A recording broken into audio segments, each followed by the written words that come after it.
In this video, I'm going to talk to you about using the Pathfinder tool in Adobe Illustrator. This is an interesting tool because it's all about combining shapes, and there's so many different possibilities, but even when you know the names, I'm going to leave this little graphic that I got from illustratorhow.com up on the screen telling you the names. They don't really mean anything without any kind of explanation. So I'm going to show you all the different ways you have to combine shapes, and hopefully this will help you get a little more creative and a little more efficient with your designing in Illustrator. So let's dive in.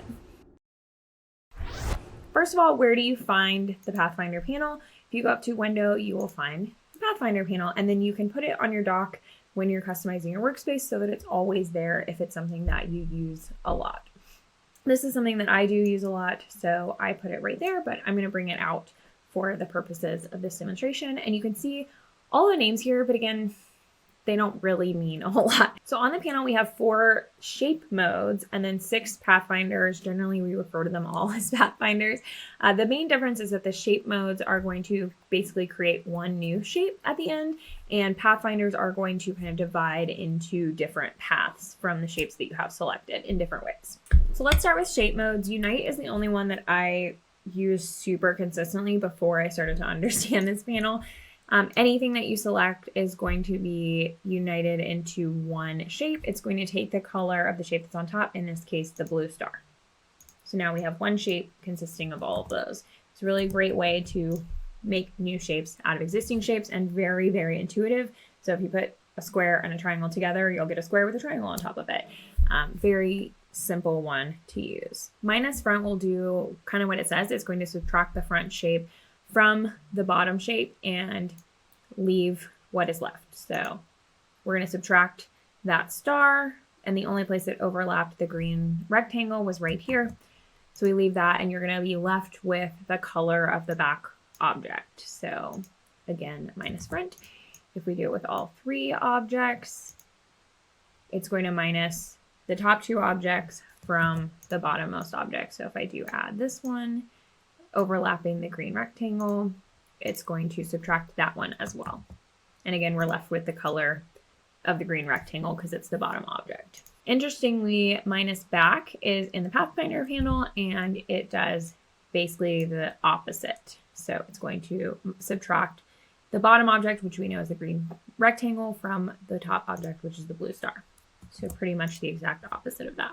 Intersect is going to leave you with only where the 2 objects intersect. So just that portion where the blue and the green intersected. And you'll notice you can't use intersect with more than 2 paths. If we did the red and the blue, we would expect to be left with just this little piece.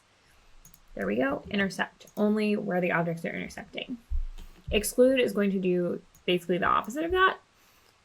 So we're excluding only where they intersect, but you're ending with only one, like this object is now one object, and it takes on the color of the top object. You actually can do this one with 3 objects as well. It's just going to exclude anywhere where any of them overlap. And again, you're left with the color of the top object, and it's all one object together. So this is a really interesting one for cutting out things that you don't need that are in the middle of other things that you need. So those 4, unite, minus front, intersect, and exclude, are all of our shape modes. And now we'll move on to our actual pathfinders. And I guess it kind of makes sense that it's called pathfinders because these are a little bit more path-based versus shape-based.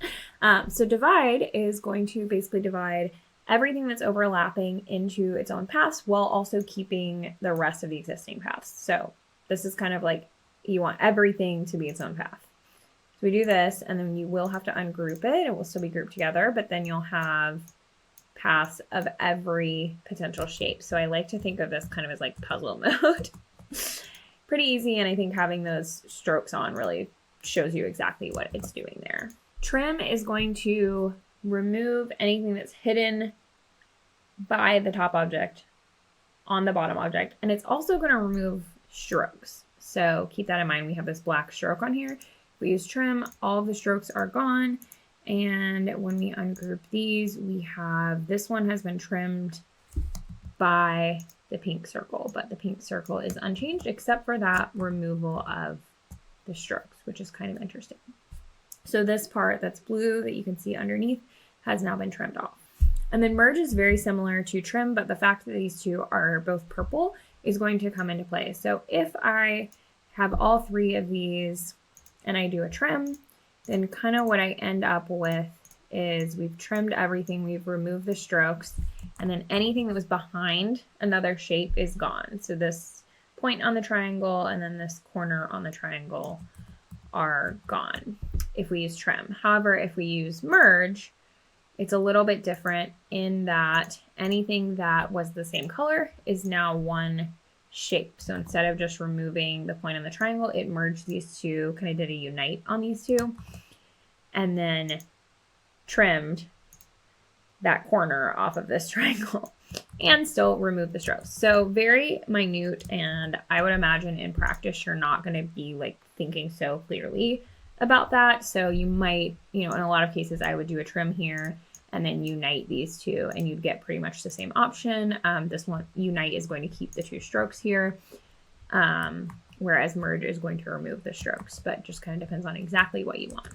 This next one, crop, is going to crop the bottom object to the bounds of the top object. So it's kind of like intersect in that way, because what you'll be left with is the shape where they intersect, but we're going to be left with the bottom color, and it also removes the strokes. So whereas intersect is going to give you this little pie wedge with a stroke on it in the color of the top object, crop is going to give you the same pie wedge, however it will be no stroke and it will be in the color of the bottom object.